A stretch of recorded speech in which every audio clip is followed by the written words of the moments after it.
It is the WMAY Morning News Feed Business in the 217, and we have a special one with the Springfield Business Journal publisher, Michelle Ownbey, here on WMAY. I'm Greg Bishop. Michelle, hopefully you had a wonderful holiday, and as we rapidly approach to the new year, where did 2021 go? Yes, it's certainly been a busy year. Hard to believe, but thinking back, there's been a lot of changes in Springfield, and particularly in the business community over the past year. Many of them positive, some still to be determined, but the one constant is that everything keeps changing, right? Absolutely. And we wanted to take this particular segment here at the tail end of the year to kind of look back at the past 12 months. And the Springfield Business Journal definitely knows what's going on in and around the business community. And I encourage people to stay connected with the Springfield Business Journal. We'll give you details on how to do that.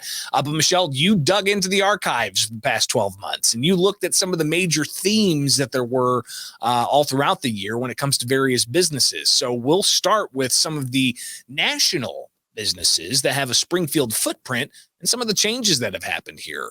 Tell us about it. Right. I think sometimes we forget that these are national companies where they're just such familiar names to us here in the Springfield community. But looking back almost exactly a year ago in January, Family Video announced that it was going to begin closing down its remaining locations nationwide. Of course, they were very hard hit by COVID and the shutdowns and all that. And that was kind of the final nail in the coffin, if you will, as far as people transitioning to streaming services rather than the driving to the movie store to rent a video type of thing. But, a lot of folks don't realize Family Video was very wise in their real estate acquisitions. And quite frankly, over the last 5 to 7 years, they've really been much more of a real estate company than a video rental company. They purchased their real estate in very strategic locations, mostly in smaller sized towns and cities.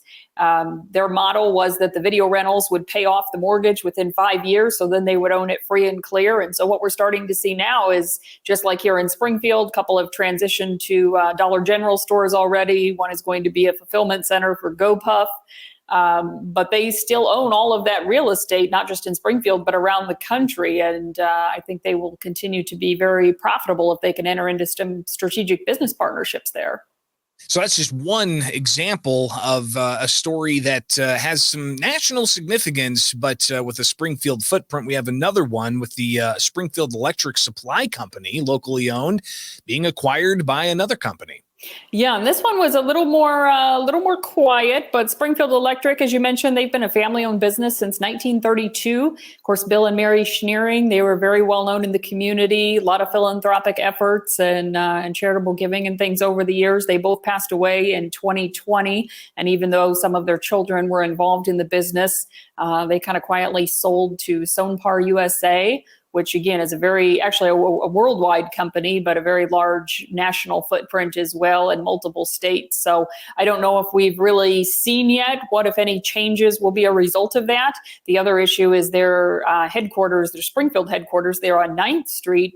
At least part of that property is going to be acquired as part of the Springfield Rail project. So no word yet on whether or not they will actually be staying in that location or whether they will be doing some reorganizing of their headquarters as well.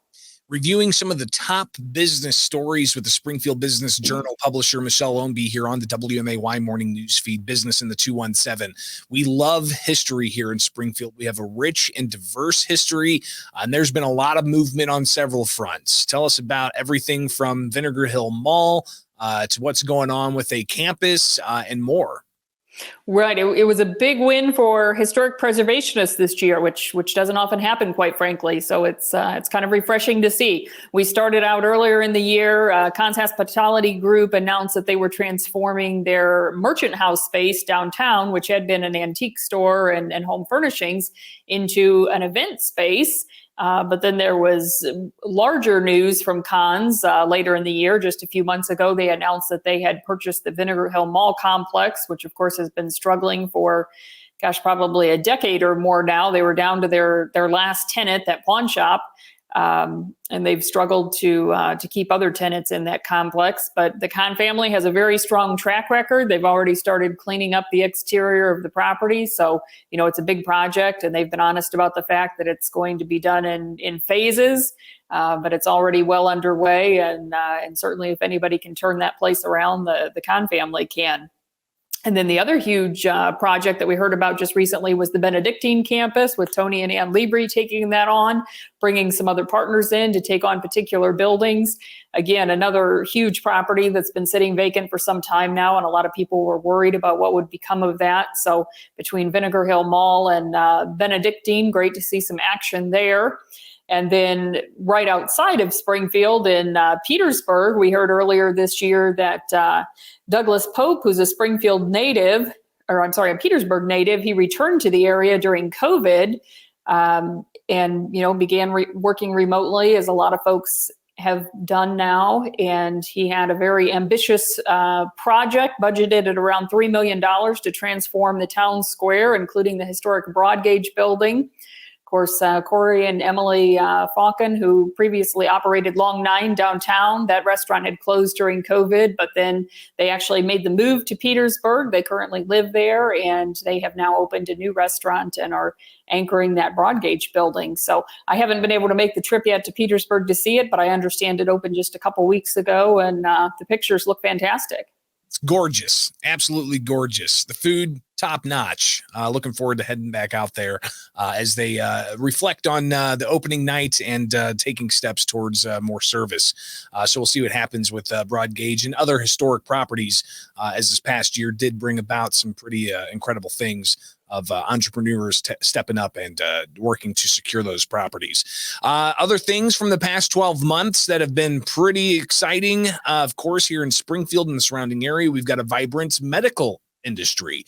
We've seen some expansion there. Tell us about it. Right. And again, I think a lot of Springfield residents take this for granted, but we are definitely a regional destination when it comes to all things medical. We've seen a lot of activity from the various institutions. Earlier this year, St. John's held a reopening for their NICU. They doubled the square footage of their NICU and added some additional features there. Springfield Clinic, our office is on the same block as Springfield Clinic's main campus. So all we have to do is look out the window. It's just a constant flurry of activity and construction sites. They've been acquiring all kinds of properties surrounding their main campus and have a number of things in the works there. Of course, just recently we heard about Springfield Memorial Hospital purchasing the former Homestyle Inn there at First and Carpenter. That is now in the final stages of demolition and cleanup, and they say that they have no immediate plans, but there will be a signature project there within the next few years. And then we also just recently heard about Medics First purchasing the former Shop and Save building on North Grand and partnering with Memorial to be a tenant in that property for a workforce development program. So a lot of really exciting things, and again, a great way to transform some of those vacant or dilapidated properties. And you can always count on the medical institutions to be looking at ongoing construction and things like that. Reviewing some of the top business stories from the past 12 months with Michelle Ownbey. She's the publisher of the Springfield Business Journal here on the WMAY morning news feed, Business in the 217. And now let's look at some leadership changes that have happened here locally. And some people being moved into certain positions and leading these organizations that we've come to know and love. Tell us what we got. Right. So earlier this year, Lisa Clemens-Stott announced she was stepping down from DSI, and after a relatively short search and interview process, Kayla Graven was announced as her successor. Of course, Kayla had already been working at DSI, so already knew the ropes and was a familiar name to most in the business community. And, things seem to be going very well there. DSI still has a lot of exciting initiatives in the works. And of course, the holiday season is always a big time for DSI, particularly with the Memorial Festival of Trees moving downtown this year and trying to generate some additional business for those stores and restaurants downtown. And then, of course, Mike Murphy just took the helm of the Greater Springfield Chamber of Commerce. It had been announced pretty far in advance that Chris Hembrough was going to be stepping down at the end of November. And again, they had a fairly extensive search process, and Mike ended up resigning from his House seat So he's only been in that role for a couple of weeks at this point, but given his previous business experience as a small business owner, I mean, I will tell you, I've heard nothing but positive things. He seems to be very well thought of, and obviously has a lot of connections on the political side as well, which never hurts. So I think Kayla and Mike both seem to be a very good fit for their new roles. Just some of what's happened in the past 12 months. And I'm pretty impressed, Michelle, that you were able to get all this squeezed into one segment. So greatly appreciate all the work the Springfield Business Journal does to let everybody know what's going on in and around the Springfield business community. Tell us how people can stay plugged in.